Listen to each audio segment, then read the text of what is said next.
Hello, everyone, and welcome back into our final segment of the day here on the GSMC Fantasy Sports Podcast. A lot just happened in the brief couple minutes or seconds that we had over this short break, including a comment from Andre that I'll address first. But then we have some breaking news on the Saints front of things, as in the end, I'm victorious if I lose week in and week out with this team. I'll just accept it. Yeah, I feel like this team going forward is one that you should feel comfortable in, with or without Jefferson, just because, Chase and Olave is still a very deep receiver room. And not for nothing, even though your backup receivers are a little iffy, you can get a couple good games out of both of them. I like Ridley and Downs enough to trust them as well at the backup position. But I do want to get into this breaking news concerning the Saints. Rashid Shaheed expected to have season-ending knee surgery, so make of that what you will. Shocking news on the front for the New Orleans Saints. Definitely affects how I think about this game from a betting perspective, because Rashid is someone who I like as a deep ball threat, but maybe not as much for Spencer Rattler as perhaps for Derek Carr. But he still is someone who, if you wanted to take that deep shot, and shock a lot of opposing defenses, that was a huge part of what the Saints potentially wanted to do. So we hope for a speedy recovery on that front for him, and we wish him the best, but it definitely makes me think entirely differently of what this game could be tomorrow. But we are going to end the show, though, on a college football front with a little bit of a Week 8 betting preview. A lot of exciting games in the world of college football as we get deeper and deeper into the season. We thought Week 7 was exciting. Week 8 even more so. So without further ado, let's end the show on a good note with some college football. Starting off with a big game of the weekend at DKR in Austin, Texas. Number 1 Texas, the 3.5-point favorite. First time Georgia has ever been a underdog in the last 50 games. Pretty impressive stuff. The over-under, 55.5 points. UGA plus 140, Texas minus 165 to win. And I feel like the big question in this game for Texas is if Quinn Ewers, as Andre said, the Saints are done for. They got off to a fast start for nothing. Yeah, man, I'm still shocked by this news. I don't know how I could sit here and talk about college football when such prescient news for the Saints for tomorrow night's game especially is just fallen into my lap. So it is something that we do have to kind of think about, because the Saints look like a team that were going to be something this year, but now look where they're at now. As Andre said, bro, I kind of think Georgia pulled this off. As a Texas fan, I'm kind of hoping they don't, but you're right in some regard, because the big question for Texas is, Andre says, gut feeling. I feel like the big question for Texas is Quinn Ewers fully right? Because in that game against Oklahoma, there were moments where he did look rusty, especially at the start of the game, where he had that sack and then was immediately intercepted afterwards. But he did kind of settle down. But it's going to be all about, if he doesn't look good in this game, does Sark turn to Arch? And that's the big question, because Texas fans have been very vocal about their opinions. And so if Quinn doesn't look right to start the game and they fall behind early, then potentially we could see a hook in this game for Quinn. As much as I love him and respect him for all he's done for the program, it is what it is right now because of what Arch has done this season. And then for the Georgia side of things, what version of Beck fully shows up? Because he has been a very Jekyll and Hyde quarterback. There have been a lot of highs. We talked about his performance against Mississippi State this past weekend in terms of stat-wise looking very impressive, but also the mistakes he made in that game. And some of the mistakes he's made, especially against Alabama and in other games as well, where he's looked like the accurate precision passer we thought he would be coming into the season, but he's also looked like an erratic guy who we didn't see last season. So if Carson Beck can pick apart this Texas defense, there will be an opportunity for Georgia to pull this off, like Andre said. But it's going to all come down to whether or not, the Texas defense, as they've proven week in, week out, is for real. Because this is the toughest test they face on the defensive side of the football, facing Carson Beck, no matter how he's looked this season. So it's going to be all about whether or not Texas can take advantage if Carson Beck looks erratic, but also on the offensive side of the football for Texas, whether or not Quinn Ewers can be the big game guy he's been in the past, because it's the biggest game of his career outside of that Alabama game last year. And the lights are going to be brighter, so it's going to be on his shoulders really in this game. And if he doesn't succeed, look for Texas fans to be chanting, "We want Orange" in this game. I'm completely serious as someone who knows Texas for these past couple of years. It is what it is for them. But going up next in this college football weekend from betting perspective, how about Miami going to Louisville? Interesting game because Miami's coming off a bye week. They are they're a 4-point favorite, rather, on the road. The over-under is 61.5. Minus 190 to win is Miami, and Louisville at plus 100. I feel like this game shouldn't necessarily be a trap game for Miami, but the way I see it is, I don't know how much pressure, as Andre said, quick question, should I start Downs or Juju this week? I'm going to miss Brian Thomas Jr. I feel like I don't have the matchups in front of me this week. If I pull them up, we can really see who has the better one.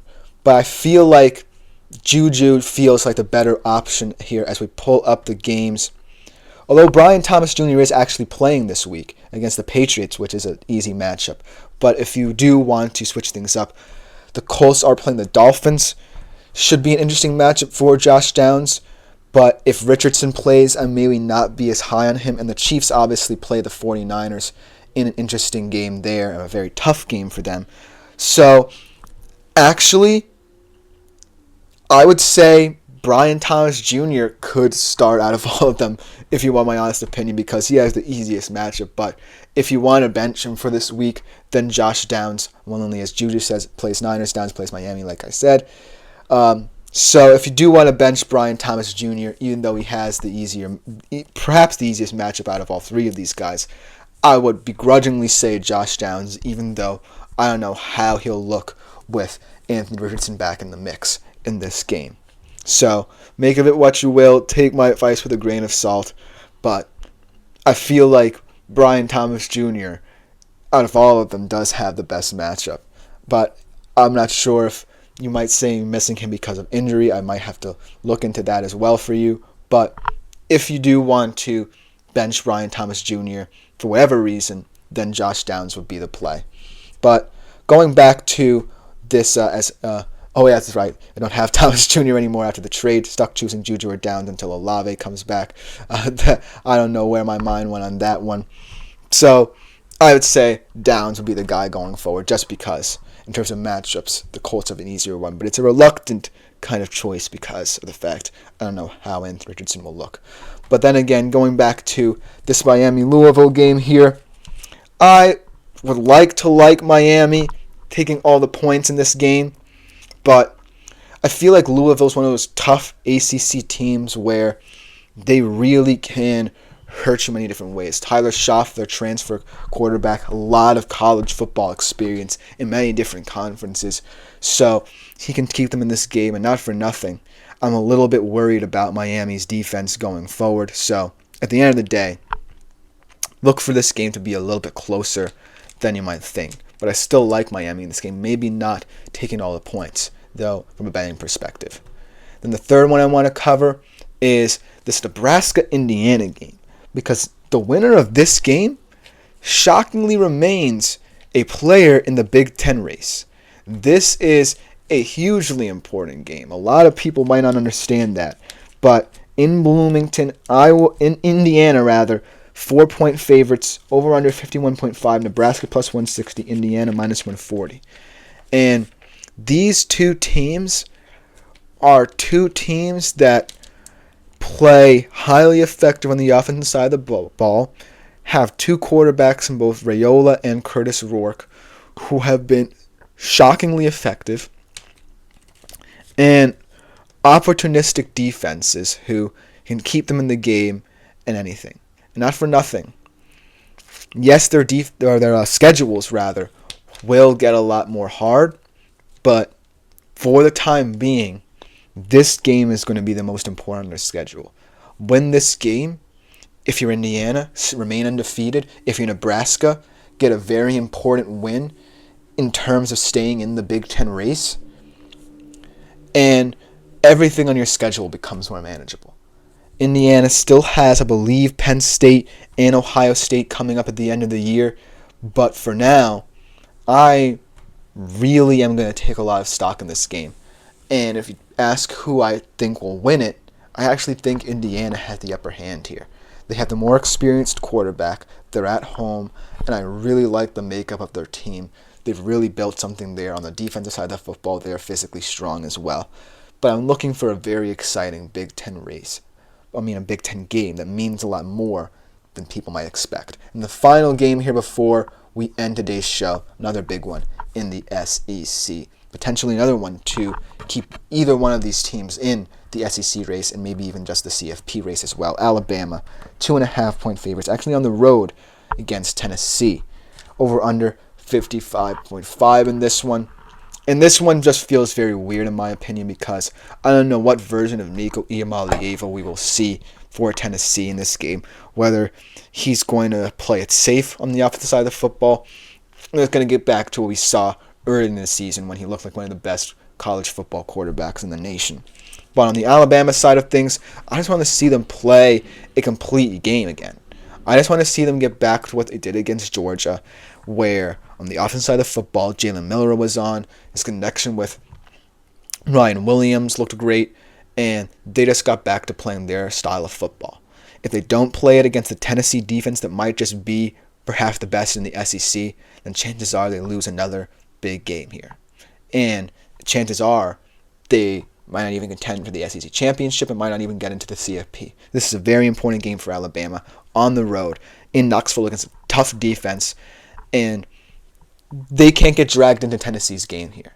So that's why I feel like this game will be closer. That being said, I am going to still pick Alabama. Let me know what you think in the comments because that will just about do it for today's show here. This has been the GSMC Fantasy Sports Podcast. Thank you all for watching. If you want more content like this, like, follow, and subscribe to the show and the network. Check out my fellow podcasters as well. They're doing great things in their own right for the network. But also, if you want to interact more directly, as Andre has done, kudos to my man Andre, a fan from day one, ever since we went live.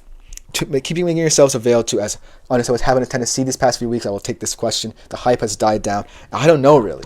I think it's just a question of Josh Heupel's decision-making with Nico, whether or not he actually fully trusts him, because it looked like he really trusts his defense, and it's shown because they've been one of the best defenses in the nation, but I don't know if he trusts Nico fully yet, even though Nico has shown that he can run this offense very well. So I don't really know what to think of Tennessee.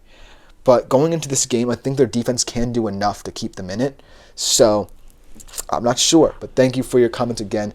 If you want to, like Andre, continue to interact directly with the show, keep on making yourselves available to the Super Chat, Super Thanks, and Super Stickers features here on YouTube. Great way to contribute to the show and make it even better. With that being said, we'll be back here tomorrow, 3:30 p.m. Eastern Time, as always, with another great show. I've been Chris Shepard. Thank you all for tuning in. I'm out for today.